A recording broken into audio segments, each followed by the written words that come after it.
Hello everyone, आप सभी का स्वागत है आपके अपने यूट्यूब चैनल केमिस्ट्री क्लासेस में। आप लोग इस चैनल का नाम सजेस्ट कर सकते हैं। आपको पहले भी मैं बोला था कि इस चैनल का नाम मुझे चेंज करना है, तो कृपया आप सजेस्ट कर सकते हैं आपको अगर कुछ नाम अच्छा लगता हो तो। चलिए हम लोग क्वेश्चन देखते हैं। इक्विवेलेंट कॉन्सेप्ट हम लोग समझ चुके हैं, अब इस पर हम लोग बहुत सारे क्वेश्चन सीखने वाले हैं इस क्लास में। तो देखिए, सबसे पहले मैं क्वेश्चन लिया हूँ, calculate mass of NaOH required to neutralize 4.9 gram of H2SO4।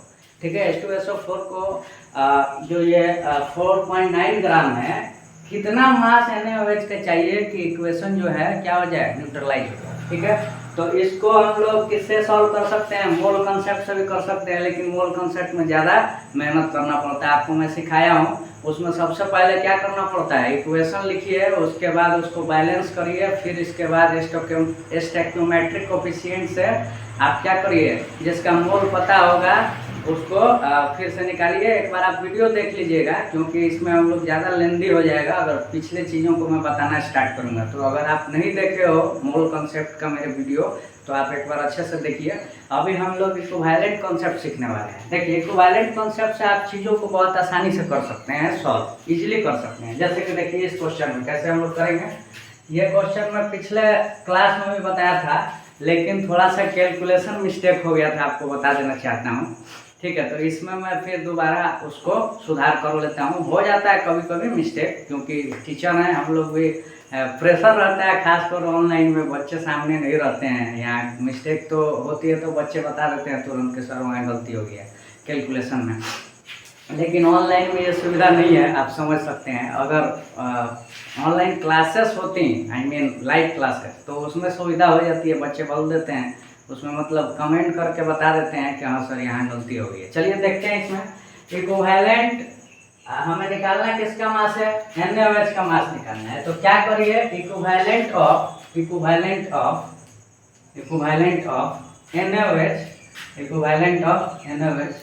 Equal to क्या हो जाएगा, इक्विवेलेंट ऑफ H2SO4। ये दोनों क्या होंगे, इक्वल होंगे, दोनों क्या होंगे, इक्वल होंगे। अब आपको मैं बताया हुआ हूँ कि अगर बेस होगा तो उसका इक्विवेलेंट कैसे निकाला जाता है। अगर मेरी वीडियो नहीं देखे हैं तो बेसिसिटी और एसिडिटी दोनों का मैं सेपरेट वीडियो बनाया हुआ हूँ, आप एक बार देख सकते हैं। इसमें देखिए, इसको निकालने का टेक्निक में आपको फार्मूला भी बताया था। अगर बेस हो तो उसको हम लोग क्या करते हैं, एसिसिटी इंटू W बाई क्या हो जाएगा बताओ, M हो जाएगा। W बाई क्या हो जाएगा, M हो जाएगा। यहाँ पे W क्या है, W गिवन मास, M क्या है, मोलर मास। क्लियर। ये कब, जब बेस हो तब। NaOH क्या है, बेस है, और H2SO4 क्या है, एसिड है। तो इसमें आपको क्या करना है, बेसिसिटी इंटू W किसका, H2SO4 का। नहीं तो ये नहीं कि W मैं सीधा लिख दिया और तुम लोग कटा दो, उसको कैंसिल आउट कर दो। इसीलिए मैं यहाँ पे क्या लिख दिया हूँ, H2SO4 और डिवाइडेड बाई मोलर मास किसका, H2SO4 का। क्लियर। अब देखिए, एसिडिटी कितनी हो जाएगी NaOH का, NaOH में OH माइनस हम लोग कितना दे सकते हैं, 1 दे सकते हैं। तो एसिडिटी कितनी हो जाएगी, 1 हो जाएगी। यहाँ पे क्या हो जाएगी, 1 इंटू मास, ये आपको निकालना है। W क्या है, आपसे पूछा गया मास NaOH का, तो W को W लिख दो, डिवाइडेड बाई M यहाँ पे क्या है, मोलर मास है। किसका मोलर मास, NaOH का। कितना हो जाएगा, देखो यहाँ पे सोडियम का एटॉमिक मास होता है 23, ऑक्सीजन का कितना होता है 16, प्लस 1 कितना हो जाएगा, 40 हो जाएगा। कितना हो जाएगा, 40। दैट इज इक्वल टू, यहाँ पे बेसिसिटी किसकी पूछ रही है, H2SO4 की। तो बेसिसिटी इसमें हाइड्रोजन कितना दे सकता है, H2SO4 में 2 दे सकता है, तो बेसिसिटी कितनी हो जाएगी, 2 हो जाएगी। इंटू वेट ऑफ H2SO4 जो कि आपको क्वेश्चन में गिवन है, कितना गिवन है, 4.9, डिवाइडेड बाई मोलर मास हो जाता है H2SO4 का कितना, 98। कैसे, हाइड्रोजन का 2, सल्फर का कितना हो जाएगा, हाइड्रोजन 2 है तो 2 हो जाएगा, प्लस सल्फर का कितना होता है 32, 34 हो गया, और ऑक्सीजन का होता है 16 इंटू 4, 64 हो गया, प्लस 34 हो गया, कितना हो गया 98। कितना हो गया 98। अब कैलकुलेशन जब आप करिएगा इसको, यहाँ देखो ये हो गया आपका 1 और ये 10 हो गया। कितना हो गया 10, 0 से 0 यहाँ कैंसिल। ठीक है, यहाँ तक आपको समझ में आ गया होगा। जीरो से जीरो कैंसिल और ये 2 हो जाएगा यहाँ पे। क्यों? क्योंकि 49 डिवाइडेड बाई कितना है 98 है, तो यहाँ कितना हो जाएगा 2। 2 से 2 कैंसिल और ये जो 4 है इधर आ जाएगा, तो वेट कितना आ जाएगा बताइए? वेट आ जाएगा NaOH का 4 ग्राम। कितना आ जाएगा? 4 ग्राम। ठीक है, चलो दिख रहा है आपको बहुत अच्छे से। देखिए यहाँ पे NaOH का कितना वेट आ गया बताइए? 4 ग्राम वेट आ गया। आपको समझ में आ गया होगा। और देखो मैं कैलकुलेशन भी आपको कम समय में कैलकुलेट कैसे करना वो भी मैं सिखाता हूँ अपने क्लास में। तो जैसे क्वेश्चन को अप्रोच करता हूँ आपको ऐसे ऐसे अप्रोच करना है। उससे क्या होगा कि देखो नीट वगैरह जो भी एग्जाम है, नीट हो चाहे जेईई हो, कोई भी एग्जाम हो, कंपटीशन एग्जाम, उसमें टाइम बहुत मैटर करता है। तो आपको 10-10 सेकेंड 5-5 सेकेंड भी बचाना है, तो कैलकुलेशन आपको ऐसे ही करना पड़ेगा, तभी जाके आपकी टाइम जो है बचेगी एग्जाम में। ठीक है, तो चलो ये समझ में आ गया होगा। नेक्स्ट हम लोग क्वेश्चन देखते हैं। नेक्स्ट क्वेश्चन मैं पॉज कर देता हूँ वीडियो, ठीक है, उसके बाद लिख देता हूँ ताकि उसमें हम लोग की टाइम नहीं वेस्ट हो। तो देखिए ये सिमिलर टाइप का क्वेश्चन है, ये प्रैक्टिस के लिए मैं आपको बता देता हूँ। सिमिलर टाइप का क्वेश्चन है, एकदम एग्जैक्ट टाइप का क्वेश्चन है। इसमें भी आपको मास पूछा है, लेकिन किसका पूछा है? H3PO4 का पूछा है। न्यूट्रलाइज करने के लिए किसका? CaOH ट्वाइस, जिसका मास आपको क्वेश्चन में गिवन। ठीक है, तो इसमें भी सेम अप्रोच आपको अपनाना है। क्या करना है बताइए? Equivalent of number of equivalent of किसका? H3PO4 that is equal to क्या हो जाएगा? Equivalent of CaOH twice. ठीक है, यहाँ तक समझ में आ गया। सेम अप्रोच है पिछले ही क्वेश्चन जैसा। अब देखो इक्विवेलेंट किसका निकालना है आपको बताइए? सॉरी, वेट निकालना है आपको, मास निकालना है H3PO4 का। ठीक है, तो इसमें क्या हो जाएगा? ये आपका जो है H3PO4 क्या है? एसिड है। तो एसिड में क्या करेंगे हम लोग? बेसिसिटी से मल्टीप्लाई करेंगे इनटू क्या हो जाएगा? वेट ऑफ किसका? H3PO4 का डिवाइडेड बाई मास किसका? एसिड का। क्लियर? मास नहीं, मोलर मास। मोलर मास किसका? एसिड का। इक्वल टू क्या हो जाएगा बताइए? ये आपका CaOH ट्वाइस जो है बेस है, तो उसको किससे मल्टीप्लाई करना है? एसिडिटी से। इनटू क्या हो जाएगा बोलो? Weight of CaOH twice divided by molar mass of किसका? CaOH ट्वाइस का। आपको क्या कर देना है? मोलर मास से डिवाइड कर देना है। क्लियर? अब देखो यहाँ पे बेसिसिटी H3PO4 का आपको मैं लिखाया हुआ था, अगर आपको याद होगा तो बता सकते हैं। बेसिसिटी जो है H3PO4 का कितना हो जाएगा? 3 हो जाएगा। क्यों 3 होगा? क्योंकि इसमें हाइड्रोजन जो 3 है, हाइड्रोजन 3 जो है O के साथ जुड़ा होता है। आपको इसका स्ट्रक्चर भी मैं बताया हुआ था, अगर आप वीडियो नहीं देखे हो तो इसकी वीडियो देखिए, आपको समझ में आ जाएगा कि बेसिसिटी कैसे निकालनी है। बहुत अच्छे से सिखाया हूँ आपको। ठीक है, इसमें देखो इसका स्ट्रक्चर जब बनाओगे तो ऑक्सीजन के साथ तीनों हाइड्रोजन आ जाता है। तीनों हाइड्रोजन क्या कर सकता है? डोनेट कर सकता है, मतलब H+ दे सकता है। तो बेसिसिटी इसकी कितनी हो जाएगी? 3 हो जाएगी। कितनी हो जाएगी? 3। और W क्या है? वेट आपसे पूछा गया है। ठीक है, तो W का W लिख लो। H3PO4 का मोलर मास कितना होता है बताइए? 98 हो जाता है। कितना हो जाता है? 98। कैसे? हाइड्रोजन का होता है 1 और हाइड्रोजन का 3 एटम है, तो 3 × 1 कितना हो गया? 3। अब प्लस फास्फोरस का कितना होता है बताइए? 31। तो 31 अब प्लस 3 कितना हो जाएगा? 34। और ऑक्सीजन जो है उसके 16 होता है एटॉमिक मास, और 4 एटम है ऑक्सीजन के, तो 16 × 4 कितना हो जाएगा? 64 प्लस 34 कितना हो जाएगा? 98। ठीक है, ये सब चीज़ें आपको आनी चाहिए ऑलरेडी। अगर फिर भी नहीं आता है तो मैं आपको बता रहा हूँ। ठीक है, मैं जीरो से आपको समझिए कि बहुत ज़्यादा नॉलेज तक बता सकता हूँ। एडवांस लेवल तक भी कोशिश करूँगा कि आपको क्वेश्चन बताई जाए। तो चलिए देखिए, इसके बाद इसमें एसिडिटी जो है, इसमें आपको बताना है एसिडिटी किसमें? CaOH ट्वाइस में कितनी होगी? CaOH ट्वाइस जो है बेस होता है, इसमें OH- कितना दे सकता है? 2 दे सकता है। तो एसिडिटी कितनी हो जाएगी? 2 हो जाएगी। कितनी हो जाएगी बताओ? 2 हो जाएगी। क्लियर? यहाँ तक तो आपको समझ में आ रहा होगा। अब देखो वेट CaOH ट्वाइस का आपको गिवन है क्वेश्चन में। कितना गिवन है? 14.8 गिवन है। कितना गिवन है बताइए? 14.8 8 गिवन है, डिवाइडेड बाई मोलर मास जो है CaOH ट्वाइस का कितना हो जाएगा बताओ। कैल्शियम का होता है 40, ठीक है, ऑक्सीजन का होता है 16, 40 प्लस 62 कितना हो जाएगा 40 प्लस 32 72 हो गया, प्लस 2 कितना हो जाएगा 74 हो जाएगा। कितना हो जाएगा बोलो 74 हो जाएगा। अब आप कैलकुलेशन यहाँ से कर लीजिएगा खुद से ही, क्योंकि मैं आपको कैलकुलेशन बहुत चीज़ें सिखा चुका हूँ ऑलरेडी। तो जब आप कैलकुलेट करिएगा तो ये ऑलमोस्ट ये जो आंसर आएगा 13 ग्राम आ जाएगा। कितना ग्राम आ जाएगा 13 ग्राम, ठीक है। मेरा काम है सिर्फ आपको कॉन्सेप्ट देना, ठीक है। कैलकुलेशन आप लोग भी कीजिए, क्योंकि देखिए जब तक आप मेहनत नहीं कीजिएगा चीज़ें नहीं सीखिएगा। हमारा काम है आपको सिर्फ डायरेक्शन देना, डायरेक्शन हम दे रहे हैं, क्वेश्चन आप ही को सॉल्व करना है। तो चलिए ये आंसर आ गया कितना 13 ग्राम। नेक्स्ट हम लोग क्वेश्चन देखते हैं बिना कोई टाइम वेस्ट किए, ठीक है, क्योंकि बहुत सारा क्वेश्चन देखना है।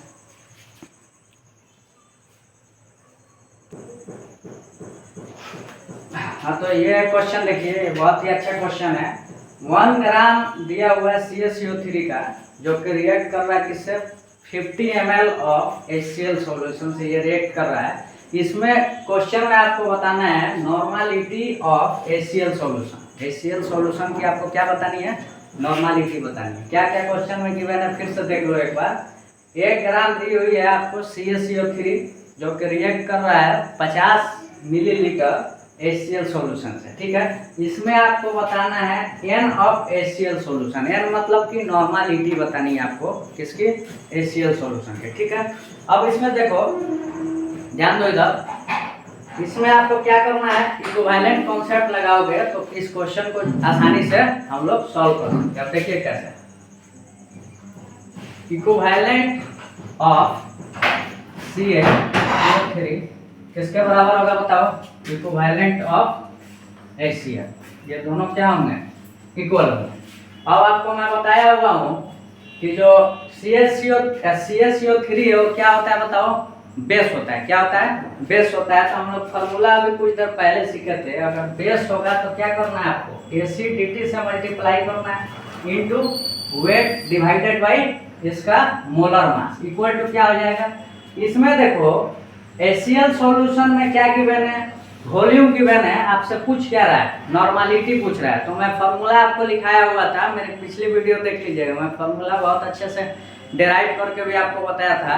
जो इक्विवेलेंट होता है, अगर नॉर्मालिटी गिवन हो तो उसका फार्मूला हो जाता है नॉर्मालिटी इनटू वॉल्यूम। वॉल्यूम किस में होनी चाहिए, लीटर में होनी चाहिए। वॉल्यूम किस में होनी चाहिए, लीटर में, ठीक है। नॉर्मालिटी इनटू वॉल्यूम क्या हो जाता है, इक्विवेलेंट हो जाता है। क्या हो जाता है, इक्विवेलेंट, मतलब number of equivalent. Clear.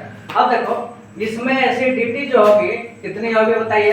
Acidity जो CaCO3 में होता है इसकी 2 होती है। कितनी होती है, 2। अगर आप वीडियो नहीं देखे हो तो एक बार एसिडिटी की वीडियो देखिए, मैं पर्टिकुलर उसका वीडियो बनाया हुआ हूँ, आप लोग जाके देख सकते हैं मेरे चैनल पे। बहुत अच्छे से आपको सिखाया हूँ कि कैसे एसिडिटी निकालनी है, ठीक है। अब इसका क्या हो जाएगा बताओ, कितना हो जाएगा, 2 होता है। कितना होता है, 2। वेट क्वेश्चन में आपको गिवन है, कितना गिवन है 1 डिवाइडेड बाई मोलर मास किसका CaCO3 का 100 होता है। कितना होता है 100। कैसे, कैल्शियम का होता है 40, कार्बन का होता है कितना 12, ऑक्सीजन का 16 होता है। 16 इंटू 3 कितना हो जाएगा 48। जब सबको ऐड करोगे तो कितना हो जाएगा 100 हो जाएगा, ठीक है। इक्वल टू हो जाएगा normality N into volume in litre. Volume in litre में है, लेकिन क्वेश्चन में कितना गिवन है, मिलीलीटर में गिवन है। कितना गिवन है, मिलीलीटर में। तो 50 डिवाइडेड में क्या कर दोगे 1000, किस में निकल जाएगा, लीटर में निकल जाएगा। किस में निकल जाएगा, लीटर में। अब यहाँ से N निकाल दो, ये 100 से ये आपका कैंसिल हो गया, 0 से ये कैंसिल हो गया, ठीक है। अब आपका जो नॉर्मालिटी है 2 बाई कितनी आ जाएगी, 5 आ जाएगी। कितनी आ जाएगी, 2/5, जो कि वैल्यू कितनी हो जाएगी बताओ, 0.4 वैल्यू हो जाएगी, ठीक है। तो नॉर्मालिटी कितनी निकल गई इस क्वेश्चन में, 0.4। अब देखो यही क्वेश्चन जब मोल कंसेप्ट से बनाओगे, एक बार कोशिश करना है, ठीक है। अगर आपको नहीं आता है मोल कंसेप्ट से कैसे वीडियो बनाए, सॉरी वीडियो कह रहा हूँ, क्वेश्चन बनाए, तो एक बार आप ट्राई करिए, मेरी वीडियो देखिए, आपको ये भी समझ में आएगा कि इस क्वेश्चन को हम लोग मोल कॉन्सेप्ट से कैसे बनाए। मोल कॉन्सेप्ट से बनाओगे तो ज़्यादा टफ होगा चीज़ें, वही इक्विवेलेंट कॉन्सेप्ट से बना हुआ है, तो बहुत आसानी से इस क्वेश्चन को क्या कर सकते हो, सॉल्व कर सकते हो। ठीक है, तो चलिए नेक्स्ट हम लोग आगे देखते हैं। एक और बहुत ही अच्छा क्वेश्चन लिया हूँ, तो पहले ये आप लोग एक बार स्क्रीनशॉट ले लो।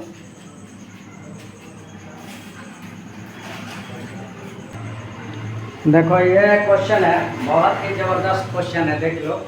इसमें पूछ रहा है वॉल्यूम ऑफ 2 मोल, ये क्या है, मोलारिटी। 2 है मतलब molarity, 2 molarity HCl solution required for the complete neutralization of 19 gram of mixture. Mixture आपको गिवन है 2 गैसेस का, Na2CO3 एंड NaHCO3। मतलब ये सोडियम कार्बोनेट और ये क्या है, सोडियम बाइकार्बोनेट जो है, containing equimolar of both component. Equimolar का मतलब क्या होता है, दोनों का जो मोल होगा सेम रहेगा। ठीक है, दोनों का मोल क्या होगा, सेम रहेगा। अब देखो इस क्वेश्चन को अप्रोच करने के लिए आपको मैं टेक्निक बताता हूँ कैसे अप्रोच करना है, ध्यान दीजिए। बहुत ही अच्छा क्वेश्चन है। अब देखो इसमें क्या करना है, Na2CO3 और एक क्या है आपका NaHCO3, इसको बोलते हैं कार्बोनेट और इसको क्या बोलते हैं, बाइकार्बोनेट। क्लियर।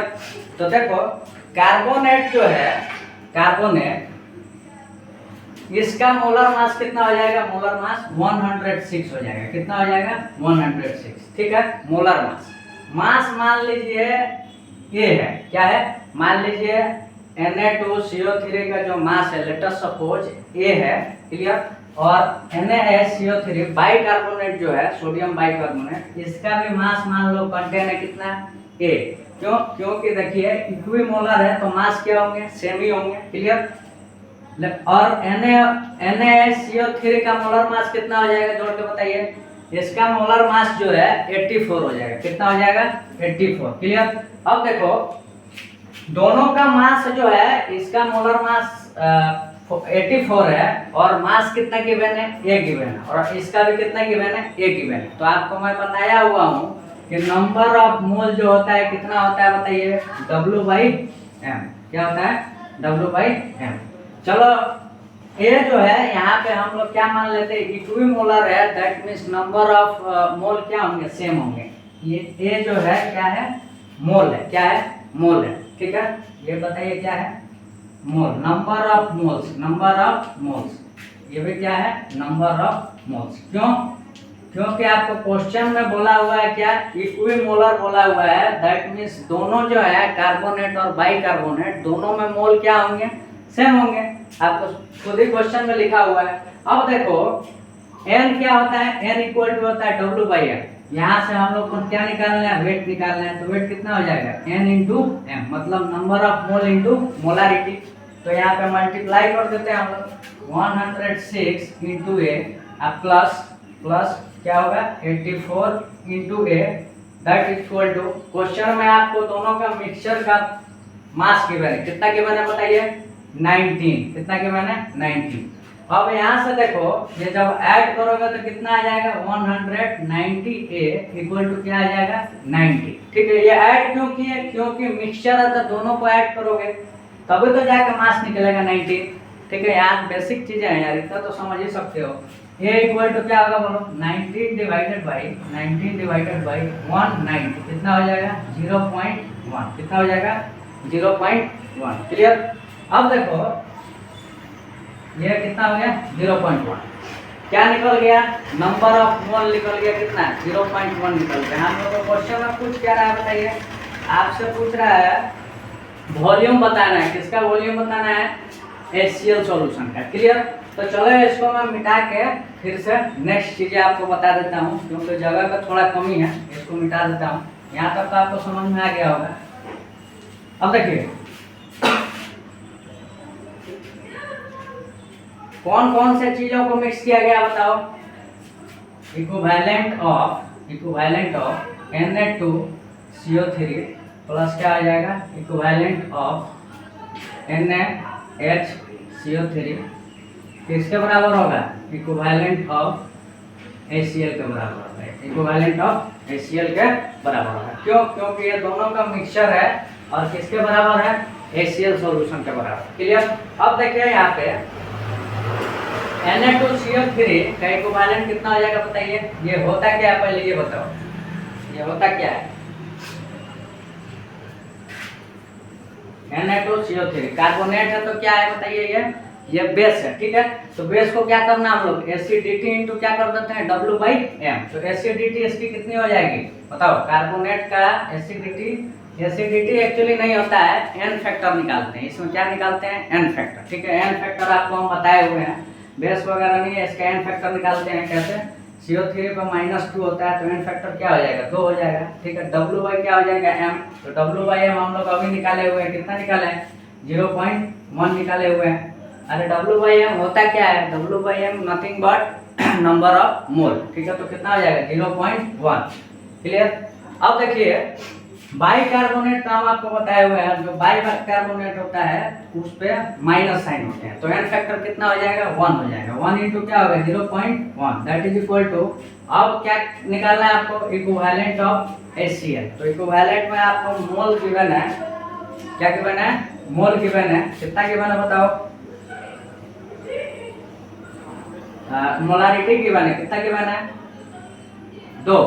इक्विवेलेंट कॉन्सेप्ट आपको हम बहुत अच्छे से सिखाए थे। अगर मोलारिटी गिवन है तो नॉर्मलिटी में कैसे मल्टीप्लाई करोगे, आई मीन नॉर्मलिटी में कैसे चेंज करोगे, तो इसका भी मैं फॉर्मूला आपको बताया था। देखिए यहाँ पे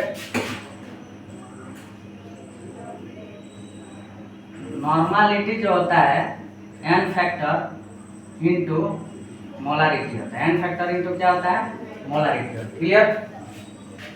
तो यहाँ पे देखो इक्विवेलेंट जो होता है कितना होता है, n इंटू v होता है, जहाँ पे n क्या हो जाएगा, n फैक्टर इंटू m हो जाएगा। तो इसका n फैक्टर कितना होगा, 1 होगा, इंटू m क्या है, m मतलब मोलारिटी, कितना गिवन है, 2 गिवन है, तो 2 से मल्टीप्लाई करो, इंटू वॉल्यूम। वॉल्यूम किस में लिखा जाता है, वॉल्यूम जो है लीटर में लिखा जाता है, किस में लिखा जाता है, लीटर में, ठीक है। चलो यहाँ तक तो समझ में आ गया होगा। अब आपको भी निकालना है, यहाँ पे क्या निकालना है, भी निकालना है। तो देखो कैलकुलेशन कर लेना, मैं डायरेक्ट आंसर लिख देता हूँ। जो वॉल्यूम यहाँ पे आएगा, जो वॉल्यूम आएगा ये आ जाएगा 150 ml, ठीक है, 150 ml। क्लियर। चलिए आज के लिए इतना ही वीडियो रहने देते हैं। ऑफलाइन के बहुत सारे बच्चे अभी यहाँ क्लास करने आ गए हैं, तो अभी इतना वीडियो रहने देते हैं। एक और सेपरेट वीडियो क्वेश्चन का मैं बना दूंगा, ठीक है। तब तक के लिए बाय।